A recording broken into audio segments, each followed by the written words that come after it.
Sapiens.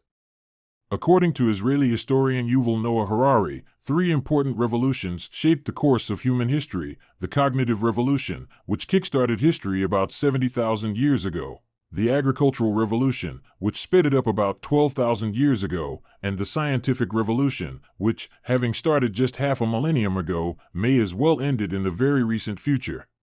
Sapiens tells the story of how these three revolutions have affected humans and their fellow organisms.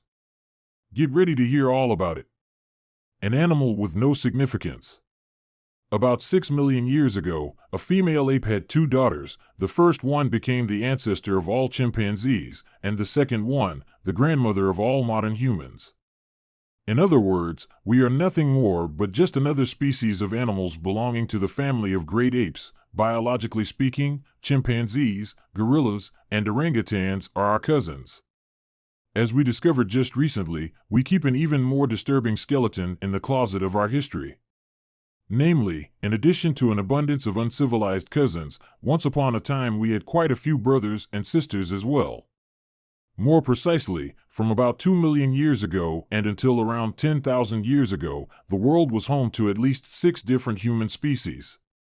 Just like there are polar bears and grizzly bears today, some time ago, besides us, there were also Homo neanderthalensis, in Europe and Western Asia, Homo erectus, and East Asia, Homo denisova, in Siberia, as well as Homo soloensis and Homo floresiensis, both on the islands of Indonesia.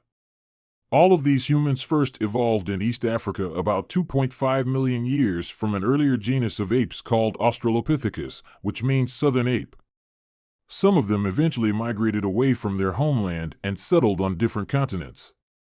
The process of adaptation in different climates through the following millions of years resulted in the inevitable speciation, and around 300,000 years ago, our species, Homo sapiens, referred by the author as the titular sapiens, finally appeared somewhere in Africa. But there was nothing special about this new species.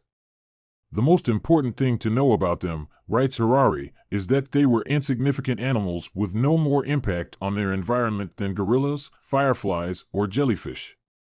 In fact, up until 70,000 years ago, Homo sapiens wasn't even the most advanced of the 6 human species. Homo neanderthalensis, popularly referred to simply as Neanderthals, were bulkier, more muscular, had larger brains, and discovered fire long before us.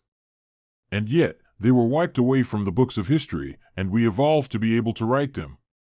Now, how did that happen? The cognitive revolution. Believe it or not, it was a matter of pure chance.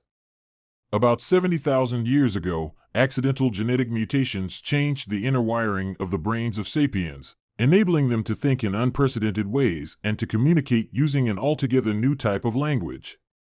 We don't know why this mutation, referred by Harari as the tree of knowledge mutation, occurred in sapiens' DNA rather than that of Neanderthals. But we do know that, thanks to it, sapiens went through something historians call the cognitive revolution and walked out of it as the sole human species on Earth and the planet's undisputed ruler. It all began with the appearance of sapiens' language. There were many other languages before it, both animal and human, but unlike them, ours was amazingly supple, owing to the accidental rewiring of our brains. A green monkey could only say to its comrades, "Careful." A lion, but our predecessors could describe the lion's exact location, the paths leading to the area, and the different ways to deal with it. As a result, humans could plan complex actions and carry them out as cohesive units.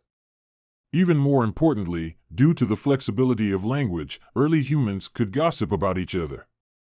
Social cooperation is our key for survival and reproduction, comments Harari. It is not enough for individual men and women to know the whereabouts of lions and bison. It's much more important for them to know who in their band hates whom, who is sleeping with whom, who is honest, and who is a cheat. Language, in other words, evolved as a way of gossiping, and gossiping helped humans form larger and larger coalitions of mutually trusting members. However, the truly unique feature of human language wasn't its ability to transmit information about lions or other humans, but its ability to transfer information about non-existent things, like gods and nations. Most people can't intimately know more than 150 human beings, so, even with the help of gossiping, early modern humans couldn't create larger groups than that. Any large-scale human cooperation, whether a modern state, a medieval church, an ancient city, or an archaic tribe, is rooted in common myths that exist only in people's collective imagination, writes Harari. There are no gods in the universe, no nations, no money, no human rights, no laws, and no justice outside the common imagination of human beings. The Agricultural Revolution. The ability to create collective fictions and speak about them is one of the unique traits of modern humans. It may be the most important difference between us and our cousins, the great apes. You can't convince a monkey to give someone else a real banana by promising him limitless bananas in monkey heaven. And yet, you can convince millions of humans to sacrifice their lives for their country or their gods, even though neither exists in their absence. However, despite not being objective phenomena, gods and countries aren't lies either. They are, instead, intersubjective realities that serve as links between the subjective consciousness of many people.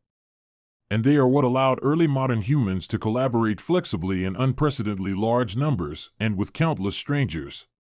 You know only a small percentage of the millions of individuals who call themselves your compatriots, but you consider all of them your people because you believe, just like they do, in the existence of your shared nation, homeland, and flag.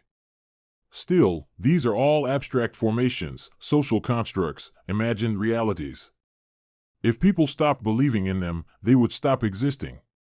The ability to transmit information about things that aren't real, tribal spirits, nations, or human rights, allowed early modern humans not only to cooperate on a larger scale, but also to rapidly innovate their social behavior and conquer the world. They migrated from East Africa to Eurasia and either interbred with the Neanderthals or, more likely, conducted the first and most significant ethnic cleansing campaign in history. Either way, around 30,000 years ago, Neanderthals disappeared completely from history, and, in the ensuing millennia, the same happened to all the other human species. Around 13,000 years ago, after the extinction of Homo floresiensis, a dwarfish, hobbit-like type of archaic humans, Homo sapiens became the only surviving human species. Not long after, in the hilly regions of the Middle East, modern humans started devoting most of their time and effort to manipulating the lives of a few animal and plant species. This commitment set off the agricultural revolution, which, in just 10,000 years, converted almost all humans from hunter-gatherers into farmers, resulting in the creation of the first settlements, a substantial increase in the food supply, and extraordinary population growth. However, the agricultural revolution was a trap, and probably history's greatest.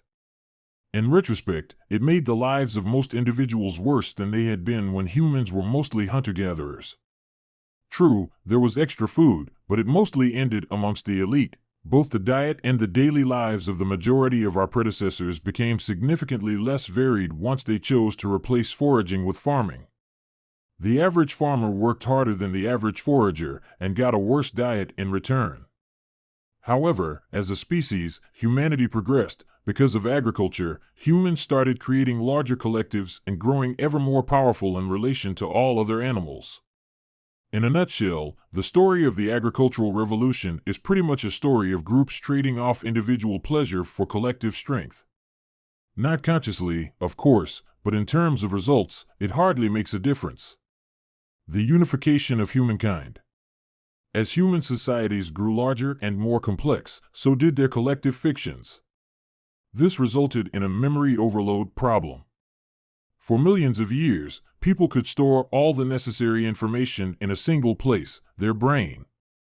However, as empire-sized databases started to appear, encompassing everything from myths through symbols to numbers, the human brain stopped being a good storage device. This problem was first overcome in Mesopotamia, present-day Iraq and Syria. There, sometime during the 4th millennium BC, some unknown Sumerian geniuses invented a system for storing and processing information outside their brains, one that was custom-built to handle large amounts of mathematical data.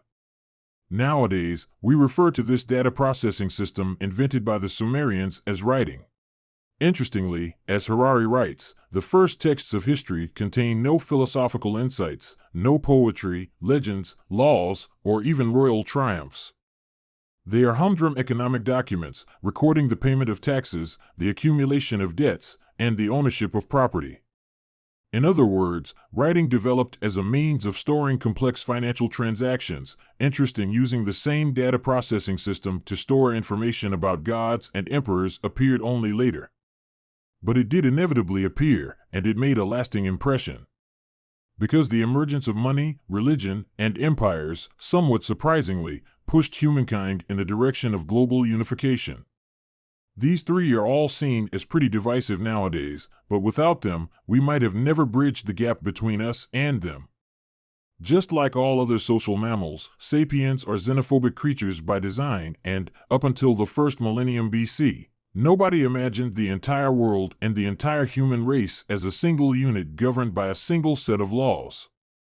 But then, merchants, conquerors, and prophets appeared, the first people who managed to transcend the binary evolutionary division, us versus them, and to foresee the potential unity of humankind. For the merchants, writes Harari, the entire world was a single market and all humans were potential customers. They tried to establish an economic order that would apply to all, everywhere. For the conquerors, the entire world was a single empire and all humans were potential subjects, and for the prophets, the entire world held a single truth and all humans were potential believers. They too tried to establish an order that would be applicable for everyone everywhere. The scientific revolution. Establishing universal orders, whether monetary, religious, or imperial, is not easy. It requires a lot of research, power, and resources. Over time, these three combined in a highly efficient feedback loop that, in Renaissance Europe, gave birth to the last of the three great human revolutions, the scientific. We tend to think of scientific progress as something noble and unprejudiced, but we ignore the fact that it never occurs in a random direction, but in the direction determined by the beliefs of those who fund it. Without resources, scientific research is almost impossible, and the institutions providing them, whether governments or corporations, expect to have their powers increased, not diminished, by the subsequent discoveries and findings. With greater power comes access to newer and better resources, and some of these are reinvested in further research and development. Generally speaking, this feedback loop is much older than the scientific revolution. Humans have sought to understand the universe at least since their cognitive leap 70,000 years ago. But the last 5 centuries have witnessed unprecedented growth in human power and quality of life. Just for comparison, in the year 1500, there were only about 500,000 people in the entire world. Today, there are over 7 billion. Back then, 150 out of 1,000 newborns died during their first year. Today, only 7 out of 1,000 children died before the age of 15. So, what changed in the meantime to allow for the scientific revolution?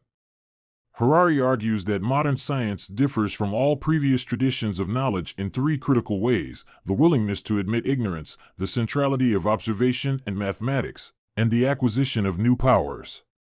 The first of the 3 is, perhaps, most important. The scientific revolution has not been a revolution of knowledge, remarks Harari in view of this. It has been, above all, a revolution of ignorance.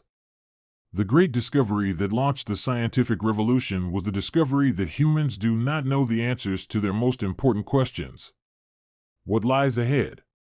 Science and exploration turned some countries into continent-spanning empires, and some political and economic doctrines into secular, natural law religions, such as communism, Nazism, nationalism, liberalism, and capitalism.